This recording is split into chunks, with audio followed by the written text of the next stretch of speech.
voudrais emboucher la même trompette que mon camarade et aîné, Cheikh Diop.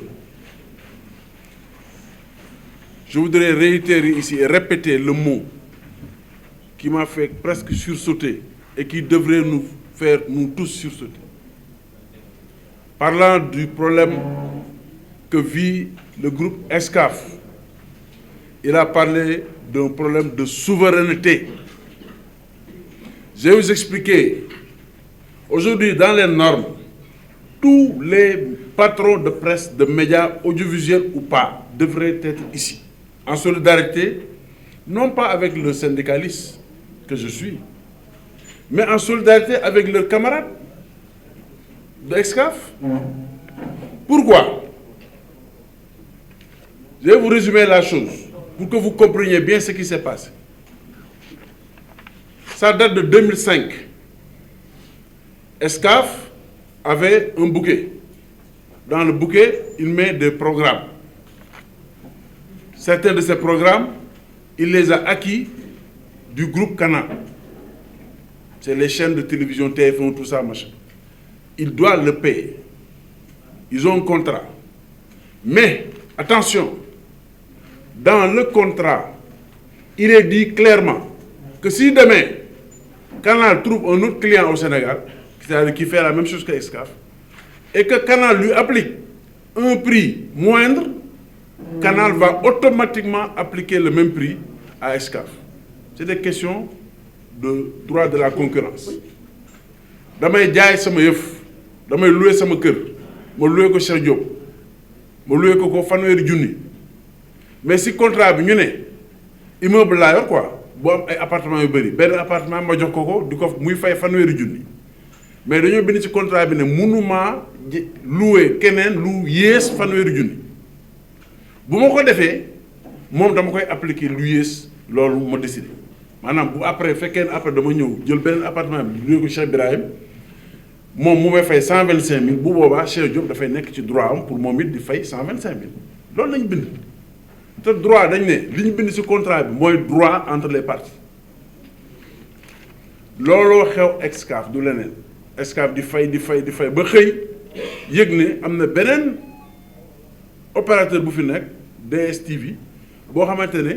moom li ko Canal di jaayee daanaka double bi lay jaay kële Excaf ne léegi man Canal fayatuma parce que yow da nga ma war a appliquer prix bi gën a moindre loolu rek mooy coow li ñu cumuler ko ba mu nekk ay 800 et quelques millions mais li ci gën a soof mooy Excaf si boppam dafa porter plainte Canal xam nga ci ban base la ko porter plainte daf ko porter plainte ne ko yow Canal yaa ngi Sénégal di opérer mais loi wu Sénégal ni mu tënk ne moom nga war a jaar pour mën a opérer de façon légale yow jaaroo ci donc délinquant nga mu porter ko plainte ñu dem tribunal mais Excaf gagné léegi xam nga Canal lu mu def Canal ñu ne Canal da ngay fay 300 millions Canal jël affaire bi dem làqatu ci benn commission de la concurrence de l'UEMOA yóbbu fa affaire bi di fa nelaw depuis 9 ans pour mu bañ a fay pendant ce temps moom comme tubaab la mu jël beneen dossier bi nga xamante ne moom la ko Excaf amel mu yóbbu ko ci tribunaux moom yóbbu ko tribunaux France léegi question bi mooy lu tax tribunal France bu décidé benn affaire ñu war ko appliquer Sénégal parce que entre Sénégal ak France dafa am benn accord boobu dafay wund ne bu fekkee ni dafa am benn décision bu ñu jël France tribunaux yi jël ko ba mu jeex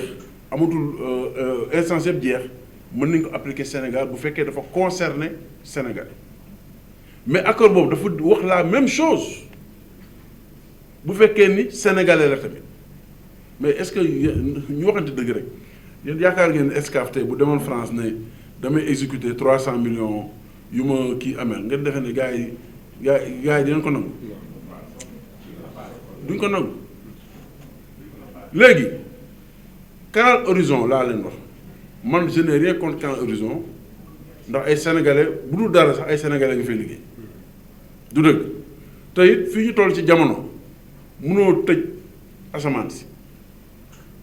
open sky lañu nekk personne ne peut dire woy benn média du dugg fi gis nga Mali barki démb nee nañ dañoo tëj ñaari média boo demee VPN yaa ngi daw gars yi seetaan média yi kenn mënutul tëj média mais sama problème fu mu nekkee mooy yow da nga nekk opérateur mais nekk opérateur bu yabaate Canal Horizon dafa signer Sénégal benn convention bu koy may pour muy exploiter si convention boobu dafa war a fay impôt comme ñëpp comme société yëpp société bu nekk Sénégal boo defee opération bu at mi jeexee da ngay fay impôt mais si biir convention bi également dafa war a fay li ñuy wax redevance mu ngi mel ni autoroute à péage bi dañu koy fàttaliku autoroute à péage bi mu demee noonu ci la ñuy découvrir ñun ñu ne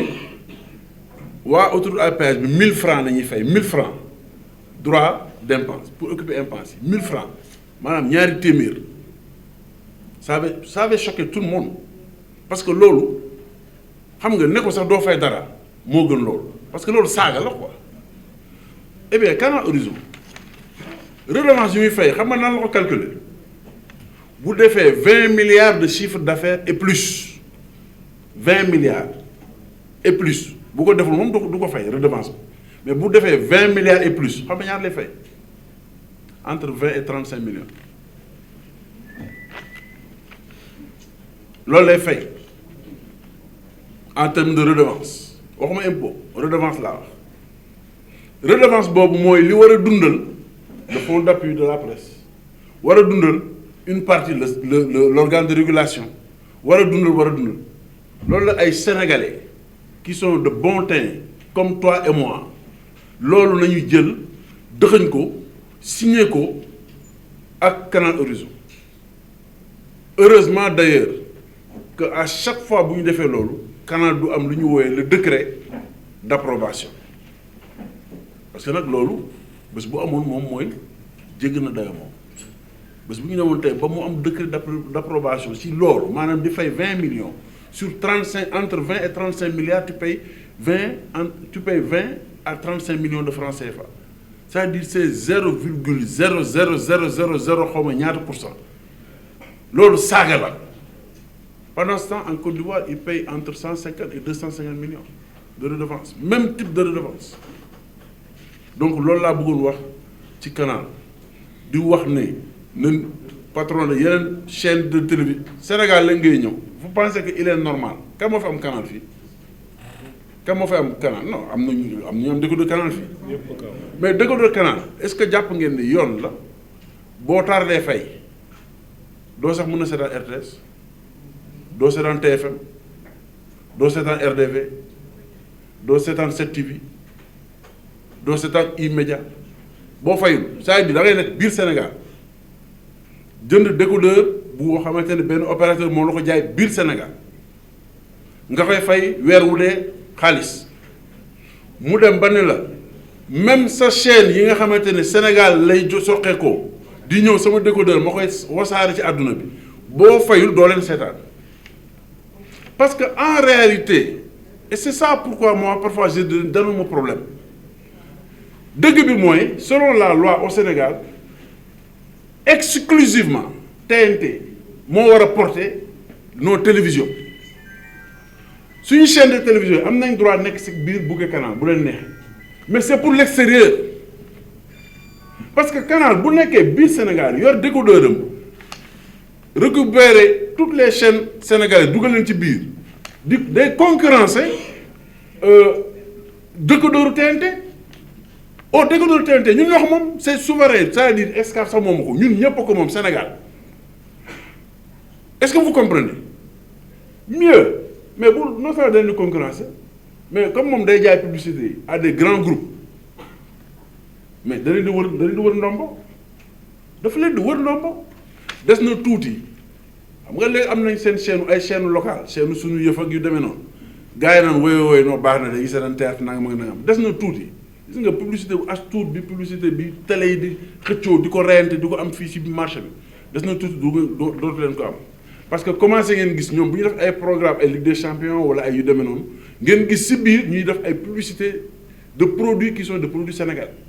ça veut dire que ñu ngi grignoter le marché de la publicité bés bu ñu demee nag ba grignoter le marché de la publicité télé yëpp da ngeen di tëj xanaa ngeen changer modèle économique uti feneen parce que déjà tey les télévisions privées du Sénégal souffrent de la toute-puissance des médias publics dans la publicité. Il faut se dire les vérités. Nous, on plaide pour que nous ayons une loi de financement de l'audiovisuel public. Quand je dis que les médias publics, publicité, nous réglementons les médias publics, nous avons un aspect de les médias privés. Parce que aussi, bu médias privés amul publicité amul service commercial bu dëgër am modèle économique bu dëgër bu yàggee dootu ñu leen sax mën a fay salaire yi ñu leen waral amel il faut que ñuy xam enjeu yi parfois fu muy nekk donc pour Canal looloo fi am li fi am daal mooy am na benn groupuscule de sénégalais bon teint comme yow ak man ñuul kukk sant ñi Jóob ak Jaxaane ak Jaxate ñoo xamante ne ñoo fi nekk tey di dunguru Canal di wër ndombo di dugg ci ay prox ndoll pour fexe daal ba Canal li mu warloo réew mi du ko def benn ñaar pour fexe ba Canal teg loxo ci suñu infrastructure bi nga xamante ne mooy TNT nga xamante ne Sénégal moo ko njëkk am ci Afrique de l'Ouest donc loolu il faut que mu dugg ci bopp nit ñi